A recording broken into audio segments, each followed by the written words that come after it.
If you want to know how to make the most symmetrical, easy granny square, keep watching.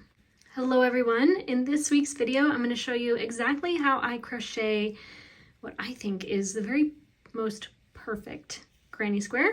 So I'm going to show you my tips and tricks to keeping it simple and not wonky. You can see that it looks perfectly symmetrical on all sides. And I also am going to show you how I weave in the ends as I go. You always want to leave a little bit of an end poking out so that it stays on the back side and not the front side. But other than that, you shouldn't see hardly any ends to manually weave in with a darning needle, but for the very last one on the outer edge. I'm going to start with my preferred technique of beginning. You really have two. You can start with a slip knot and you can crochet right into that, but I would discourage you from crocheting directly into the slip knot because I have crocheted plenty of granny squares, granny hexagons, and they can come undone. So I use a more robust method of chaining 3, joining in the round. I'm just going to slide my hook right under the butt of that chain, yarn over, pull through. I'm going to pull through the loop on my hook, and now I have a nice sturdy loop. So I'm going to chain 2 to build the first round of crochet, and I'm going to crochet right into the center of this loop. I'm going to use double crochet, so I'm going to yarn over, insert the hook into the center, yarn over, pull through, yarn over, pull through 2, yarn over and pull through 2. That's my first double crochet. Now, only for this row do the 2 chains serve as a double crochet. I have a special technique I use to make it look more like a double crochet that I'll show you in the next round. For the very first center round, everything is so smushed and little, it really doesn't make a difference. And I find that using the chain 2 method for building that height is best. Now, chain 2 is a little shorter than a full double crochet, and that is intentional. We're not going to chain 3, we're just going to chain 2, and I will show you why in a moment. So now I need to double crochet, 10 more times, so that I have groups of 3 times 4. So I need to have 12 total posts. And I almost forgot to show you how, in this initial round, how you want to weave in your end. So what I'm going to do is yarn over, insert my hook, and now that my yarns are very close together, I'm going to hold them together, yarn over, holding them together, yarn over, pull through 2, yarn over, pull through 2. And I only do it across 1 stitch. I'm just going to tuck that down and yarn over and work over top of the rest. So we'll just keep going. And I'll show you that again on subsequent rounds. Maybe you'll get a better look at it in the next one. So I'm just going to keep double crocheting until I get to 12 total little posts. 3, 6, 9, 12. Okay, now we're going to join our round by going into the top V of that original chain 2, and we'll yarn over, pull through. Now that we have our first round joined, instead of chaining 2 to build the height for my next round, I'm just going to simply yarn over, insert my hook between 2 posts, yarn over, pull through, yarn over, pull through 2, and then yarn over, pull through 2. So it's like I just did a double crochet without building the height. You'll see that there's kind of like a slip stitch along the side. You'll barely notice that later on. So we'll continue with 2 more double crochet in that same gap. And here we have the first side of our first corner. So I'm going to double crochet 3 more times in the same space.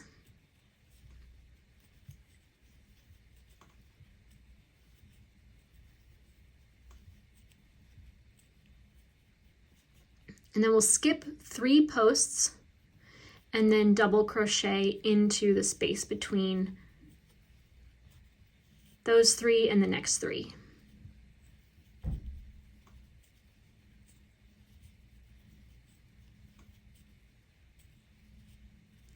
So when I'm crocheting, I'm thinking 3, 3, 3, 3, 3, 3, 3, 3, 3. I'm never thinking about 2s or 4s, because if I start thinking about the numbers 2s and 4s, I will double crochet the wrong number of posts. So I'm just going to double check I have 3 and 3. Because a square has 4 corners, it's easy to kind of start thinking about the number 4, but 3, 3, 3, 3, 3, 3, 3, 3.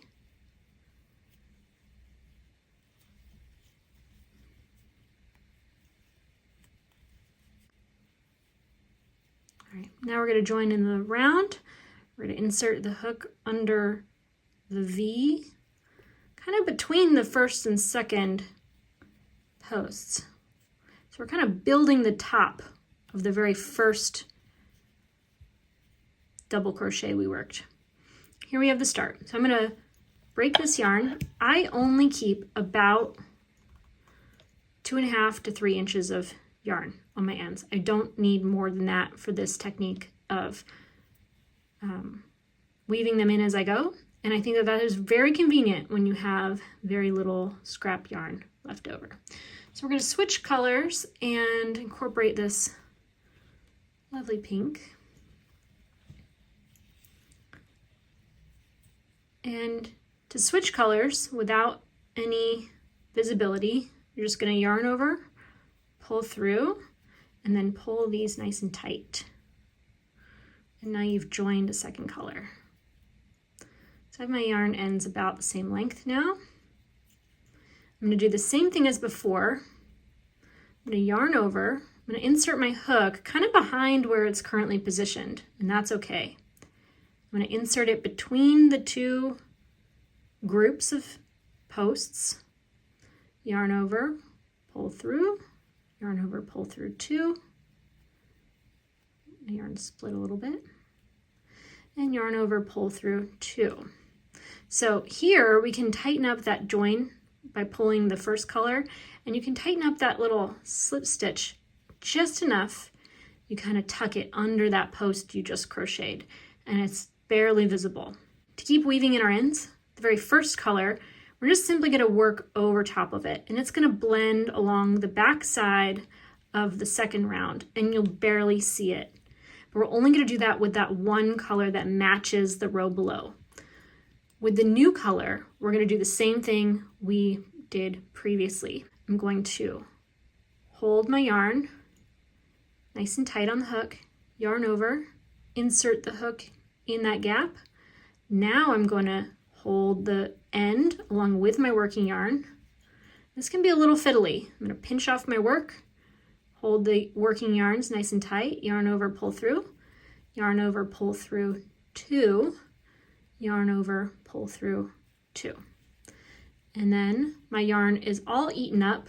I'll just do a regular double crochet. We have a square. We're going to build that square to be more structured. So here we have our side grouping. We're going to do another corner again. So we'll yarn over, insert the hook between the group of 3 posts. Make sure that this is tucked between the hook and the work. And we'll work our double crochets 6 times into this same gap of the corner. 3 and 3. Now we'll move on. We'll keep tucking that yarn behind, and we'll crochet 3 into the gap between the corner clusters.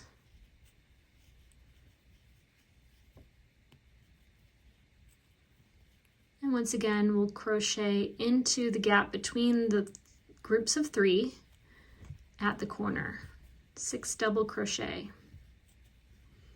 I realize that here in America, we call double crochet what I'm doing here. If you're in England or maybe even in Europe, I'm not sure, you do have different terminology. So if you haven't caught on, I am in the United States and this is what we call double crochet here. So you might have to convert what I'm doing to your standard terminology.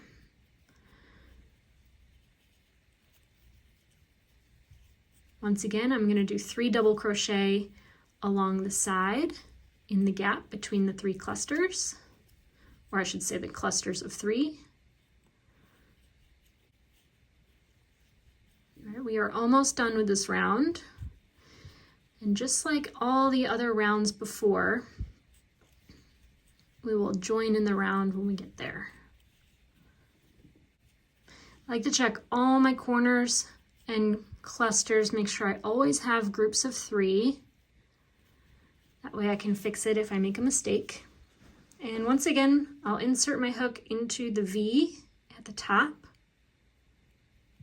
yarn over, pull through, and slip that stitch over. So that kind of builds the top of that stitch. Sometimes when you weave in the ends, it will make the shape a little wonky. You can just stretch it out. And then you have a nice square. All right, we'll break this color and incorporate the next. And we're gonna work this round exactly the same. So I'm just gonna show you again what I just did. We'll yarn over, pull through, pull the yarns nice and tight, give ourselves about 3 inches of slack there. Then I'll yarn over, start to work into the space between the clusters, yarn over, pull through, 2, yarn over, pull through, 2. I'm going to tug on that first color and a little bit on the next color. Then we'll just do 2 double crochet into that gap. And we're ready to keep moving. Notice that this is a little shorter. That's intentional because when we join, that's going to build the height and it's going to be the same height as the regular double crochet. Notice that we are starting from the side edge. We're never really starting at the corner. And I think that is what keeps the corners symmetrical. Sometimes you see granny squares and one corner is a little fatter than the rest because that's where people are starting their round from. You always want to start your round from the side edge to keep the corners symmetrical. So I'm going to keep working this round, but let me first tink back and show you how I wove in that end again. So remember, we're going to carry the pink along the back of the pink round, but we're going to work the yellow into the fabric of our next stitch. We're going to yarn over, insert the hook into that gap, hold the end along with our working yarn. Here's when it gets a little fiddly. You find a way to pinch your fabric so you can keep it taut. Yarn over, pull through, 2. Yarn over, pull through, 2. And we'll move on to the next. Always want to make sure that my pink end is carried behind the work. Otherwise I have to pull out the darning needle and I hate to have to do that. These techniques really do make quick work of weaving in your ends because really you only have the very last row to weave in. Always double checking my work. And we'll join the round together, building that top section of the original join, and we'll break this yarn for our final round. If I haven't mentioned, I am using Jamieson and Smith yarns. It's a 2-ply Shetland wool. All right, final round.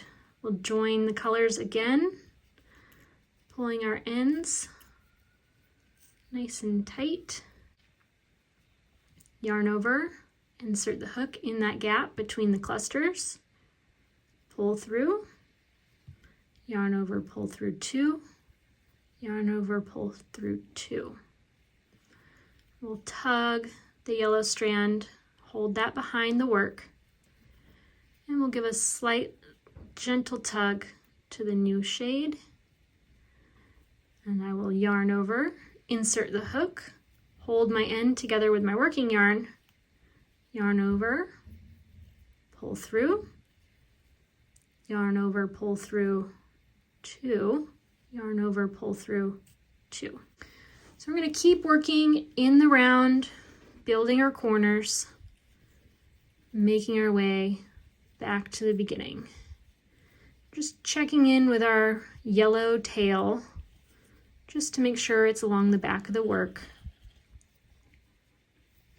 One of the reasons why I like to keep my tails nice and short for weaving in the ends is because the more times you round the corner with that end tucked under the next row, the more it kind of moves out of shape. So you kind of have to block it a little more aggressively when your tails are very long, because they'll kind of wrap around every corner but one, and then you have to stretch it out into place again. Before I was a knitter, I never heard of blocking, and I had been crocheting for years. And one thing that's crucial, in my opinion, about crochet, especially when you're crocheting geometric shapes like squares or hexagons or whatever you might be crocheting, perhaps it's not as important for freeform crochet. But if you're crocheting a granny square, it is, in my opinion, essential to block your work. And I have found varying results with different techniques. In the past, like I said, I didn't even know blocking existed. I didn't know it was a thing. It never even occurred to me to shape the fabric as I wanted it to be shaped. I just thought it was what it was, and it is what it is. Well, no, you can manipulate wool yarn, and you can make it closer to what you want it to be than it simply is right off the hook. And what you do is you saturate it. Once you have all your ends woven in, or even if you haven't yet woven in that last end, you can block the fabric by saturating it, getting it nice and fully saturated, soaked even. And then you'll gently wring it out. You want to be careful not to wring it out aggressively. You want to be very mindful, very demure. Then I will lay it flat in a towel, turn that towel over a few times and step on it. Really get all that moisture out of the fabric into that towel. And then you can just simply stretch the corners and leave it to dry. Or you can have a little blocking board. You could pin the corners on your little blocking board, or you can assemble one to be a little bit more permanent than that, where maybe you take 4 nails and you hammer them into a piece of scrap wood, exactly the distance you need them to, so that you can tuck each corner right where the corners split, right over those nails. And then those nails are going to hold it in perfect shape each and every time until it's dry. And that's really what I like to do. Now that I have a blocking board, genuinely just 4 nails, scrap of wood, not even nice looking wood. I'm kind of embarrassed to show you. I mean, this wood has vinyl spray paint all over it. It's a mess. It's a mess of scrap wood. But it's what we had, and it works so well. It works so much better than pinning the corners into place, because the corners are measured, they're fixed, they're the same for every square that I block. And I highly, highly recommend a blocking square. You can buy them if you're not handy, if you don't have someone to hammer some nails in exactly where you need them.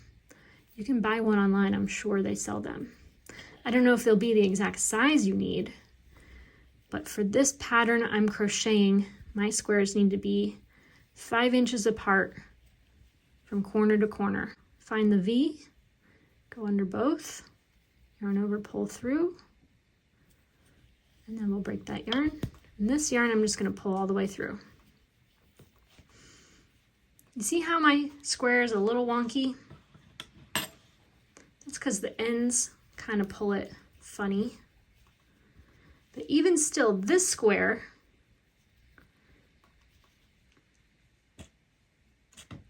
looks almost nothing like this one. You see how sharp those corners are? This square has been blocked. Now if I put this square over, they're the same size, but this one is a little misshapen, it's a little chunky, a little funky. Once you saturate your wool fibers, wring them out, get them nice and dry again, stretching the corners exactly as you need them. That's what makes a perfect granny square. I hope that this video tutorial was helpful to you. If you enjoyed it, please give it a like. It really helps me here on my channel when you like my content. And if you haven't already, do please subscribe. You can find me on social media as Taylor E. Owen on Ravelry and Instagram. You can find me on TikTok as Taylor Knits. And I want to thank you so much for being here. I hope you have a wonderful day, a wonderful week, and that you take care.